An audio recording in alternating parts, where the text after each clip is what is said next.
Greetings. This is Bradford Townsend, and I have read an excellent book.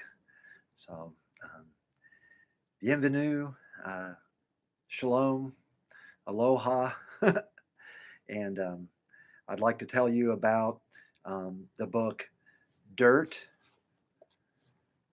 Don't know how to get that. It, The Erosion of Civilization with a new preface by David R. Montgomery. Um, it just says on the front to meet the demands for food and more recently energy, we need Montgomery's scholarly historical perspective. Uh, I thought this book was fabulous. Um, I strongly recommend it. Uh, it's a wonderful book. Uh, I learned probably more from this book than any book I've read in the last few years. And I tend to read three nonfiction books a week and probably um, 3 to 5 articles a day on the internet. I like to go to places like Skeptical Energy, um, uh,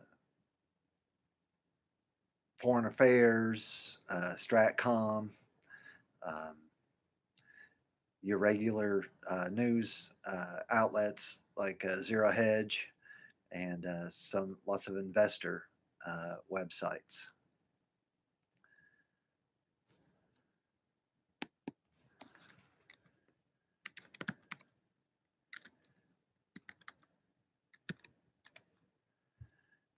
This is my first time out. I'm going to try to do these regularly now. I think I have a lot to say. Um, I'd just like to summarize a few of the points, just kind of extemporaneously um, about dirt. Um, I liked it so much, I purchased a couple more of Dr. Montgomery's books. He's a professor of geology um, out west. Um, Fortunately, it looks like the books, I was out skimming through them in the other room. But he also wrote a book about the transition of farming to new, better methods and about all the microorganisms that are in the soil.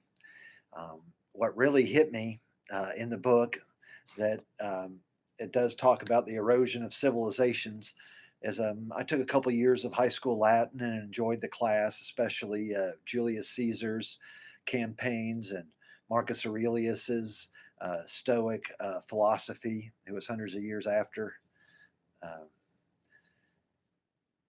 Julius Caesar, but that um, at around 700, 800 BC, the small farmers on about 3 acre farms, a family could feed itself sustainably. But what I mean by sustainable is they might have 30 different fruits, vegetables, berries, nuts growing, maybe 50, and have several kind of birds like geese and chickens, a horse, a couple cows, and they would let the chickens and the geese or other birds that they were able to domesticate or clip their wings, would let them run around the field, putting their droppings, and then their sheep or cows would also graze. Pigs, we call that free range now, and they rotated their crops. They would have things like apple trees and olive trees there, um, and then rotate under them. Um, so they were completely sustainable. And when Rome was in its first growth years, conquering and unifying Italy and the nearby parts of the Mediterranean, maybe southern France, along the coast there, um, they didn't have a problem with their soils. Um, then, as they expanded, the small holders of land, which were the backbone of the Roman army, the corporals and the sergeants who did the actual fighting, and they were fighting, for their wives, children, extended family, their clan within the big tribe of Romans, they were highly motivated and had a stake in it. And then, as the Roman Empire gathered slaves and conquered territories, um, and soldiers died and didn't have a family member to take over, let's say their 3 acre farm, they would they kept consolidating into big plantations managed by foremen um, who used the plow. And that's another big thing that I learned um, from Dr. David R. Montgomery's book. He's a was initially started his career, I think, as an erosion um, geologist. He traveled all around looking at different erosion um, situations around the Northwest. I think he's out in Washington. Um, they uh, from there, so he really has an appreciation, but he was not a biologist. And I think he married a biologist and then grew a garden, um, which was a big operation for him and his wife, a biologist.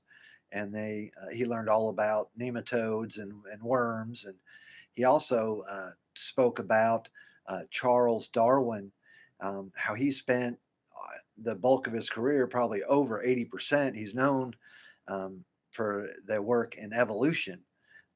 What he did uh, spend most of his time on throughout his career was studying worms and the building of humus topsoil. I never did know what the word humus meant, although I was in 4-H and I had rabbits and I had chickens as a child, and some of my family had a horse farm, and some still has horse farms. I have cousins with large industrial size scale farms of thousands of acres.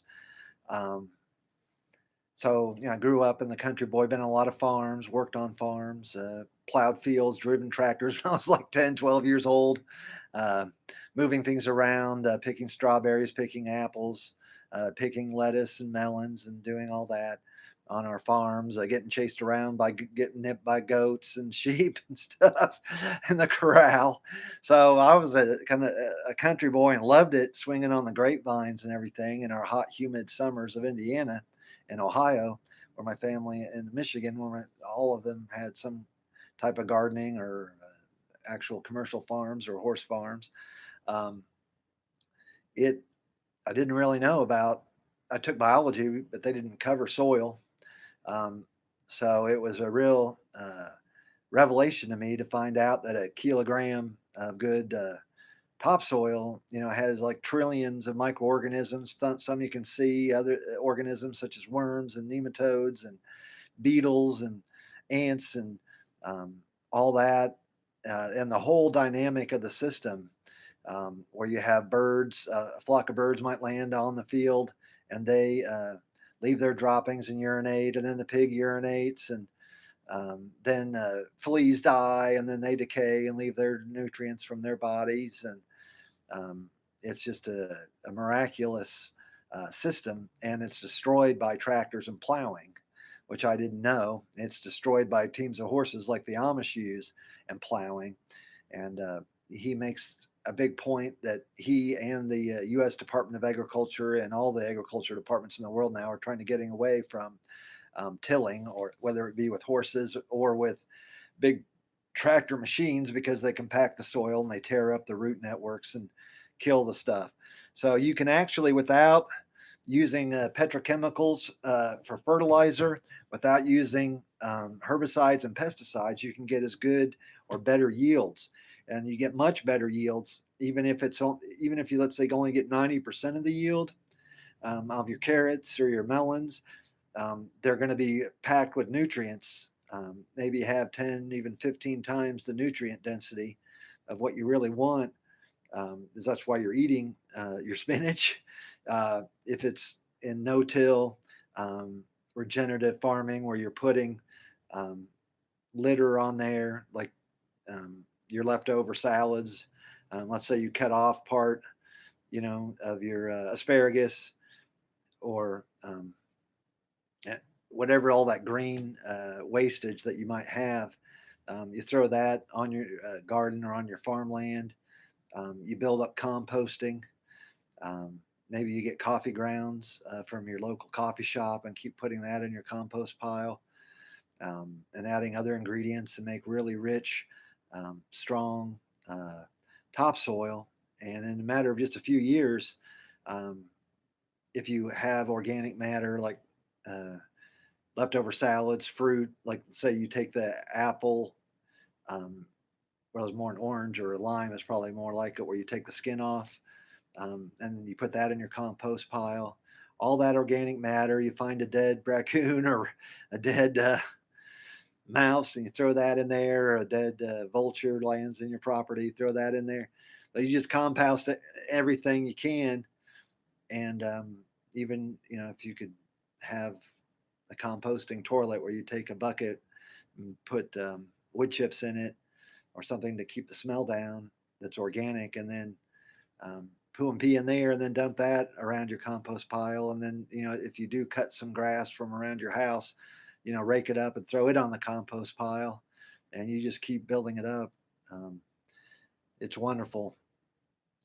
Another big point in the book that David Montgomery uh, talked about was, I think he said, we're losing 14 million hectares. That's the international metric unit. Most people in the world will um, be familiar with the hectare, but for Americans, it's a little less than 2.5 U.S. style acres. It's 100 by 100 square, which is 10,000, I think, square meters of land. So we're losing 14 million hectares a year because in China, India, as the big cities sprawl, they are pushing off the land of farmers to build apartment buildings, houses, schools, shopping malls, um, soccer fields. Um, so then you have desertification in certain parts of the world, like Africa, Australia, the United States, China, where the arid lands are moving, where it's no longer farmable, or they've overfarmed it and turned it into um, a wasteland. The underground aquifers, we call it groundwater here in Indiana. Um, we're good on water here, but in the Alagala aquifer in the central part of the country around Oklahoma, northwest Texas, and around those parts, um, the aquifer is it's the biggest aquifer in North America, one of the biggest in the world. It's called a fossil aquifer, which means that it does not replenish itself very much in a single human lifetime of 80 years, let's say. It took thousands, millions of years to get the water accumulated, and it might take another ice age to grow and recede to refill the aquifer. So there are ghost towns in the central uh, west of the country where people have had to leave and abandoned their farming and their orchards, and even grazing cattle, because there's just not enough water to sustain. So it's a global problem.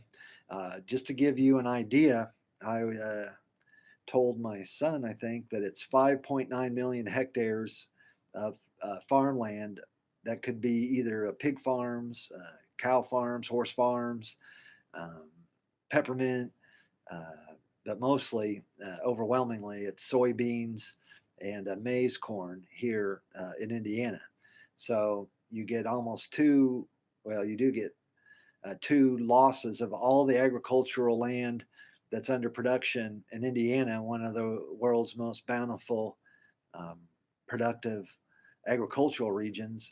I think with Iowa being like the world's most um, productive agriculture. Michigan's really the whole Great Lakes region, which is the largest human conglomeration in North America. It's not San Francisco, LA, or New York, Boston. It's around the Great Lakes because you have Ontario on the north. Uh, you could probably throw in Montreal. That could probably go either way. But then, of course, Cincinnati, Indianapolis, Columbus, um, Lake, Erie, Pennsylvania, Detroit, Michigan, Chicago, Minneapolis, Milwaukee, all that. and that huge, and then the Canadian other side of the lakes. You put that all together, Ontario, that's a much larger population conglomeration than you have on either the east or west coast. They call us the flyover, but it's really the fly to, because we're the ones that have a lot of the industry and the bountiful agriculture, as overpopulation combined with over irrigation has made some of the most bountiful farmland in California and other parts of the United States are really becoming stressed. So I learned about microorganisms and organisms in soil, about how the whole system, even birds flying over, um, or a raccoon dying in the field, all of that ends up uh, going into the soil and building up nutrients that modern industrial agriculture um, rapidly depletes, degrades, and destroys the soil, and pours pollution into the environment as topsoil runs out of the creeks, rivers, and streams into like the Mississippi, and then down into the Gulf of Mexico, or on the East Coast like South Carolina, into the Atlantic, and that this was a huge problem in the 1800s, and when agriculture was very popular occupation with a lot of populous job. People would get like newsletters or weekly bulletins, booklets on farming news, and um, they have been able to go back and see that there were huge gullies and ravines that were like formed nearly overnight with a rainstorm um, in places like Georgia and really all across the country. They were having a terrible time. That growing tobacco in as little as 5 years could completely denutrient and degrade the topsoil as it grows very rapidly and robustly. And for that rapid growth, the tobacco really sucks up, the things like the iron and potassium, nitrogen out of the soil. And what they would do is farm maybe for 10 years until it was what they called played out here in Indiana, and then move on to a different um, type of farming, or doing the same thing, except they're going to do it, um, farther west or go north or south. Um, my folks came here. Some of them I'm named after the first governor, uh, successful governor of Northern Europeans. The Vikings couldn't really sustain it. Um, the Virginia colony couldn't make it. They couldn't make it down in St. Augustine, but in Plymouth, Massachusetts, where William Bradford, and I'm Bradford, the 13th Bradford, and I was in the Navy. There's my UDT frogman hat. Back when I was in special services, which I can't talk really about still, all these years later, 30 plus years later, is that's a frog with a sailor cap on, a cigar in his jowls, and a stick of dynamite as the UDT frogman's going to blow up some Nazi anti tank beach obstacles, or Japanese obstacles, or North Korean uh, obstacles, clear mines that take out machine gun nests on the ocean before the Marines and the Army hit the beach. Had some of the highest casualty rates, and still do, in the military, and they've changed names. But when I was in, they still called them UTT Frogman and Tadpoles. When you were in training, and then you went through this thing called Hell Week, and then you could be an SUV back then, which means a mini sub type guy and submarine kind of combat swimmer person, or you could be a special boat unit. Um, and I did that for a while, where I was a skipper of a boat, um, like a PT style boat and patrol boat with big machine guns on it and stuff like that. And then um, we also had snipers and pathfinders and other stuff. So But I can't talk about what I did other than I think I can say I was skipper of a patrol boat. Um, and that's where I was or what I did. I can't really say, but it was really something. And that's why I wear back then we didn't even have uniforms really. We just wore whatever we could put together or trade some of our U.S. uniforms with our allies. Um, and some of us did wear berets back then. And so this is a navy blue beret. It probably doesn't look navy blue with my frogman pin on it. I prefer that to the big trident because it's too gaudy and gets too much of a rise out of people. Um, and yeah, I got to meet Jesse Ventura. Uh, Gave him and his son, who has his YouTube and RT channel, a tour of the base when he came to visit and show his son the obstacle course and such when I was on guard duty there. Um, so really recommend that you read Dirt, The Erosion of Civilizations. And I'm going to say adieu or au revoir is probably better. And hope to start doing more of these. And maybe over time, I won't have anybody today, but maybe down the road, if I'm persistent and diligent, I'll start to gain a little following of people and maybe make some new friends. Uh, Thank you very much and have a wonderful day.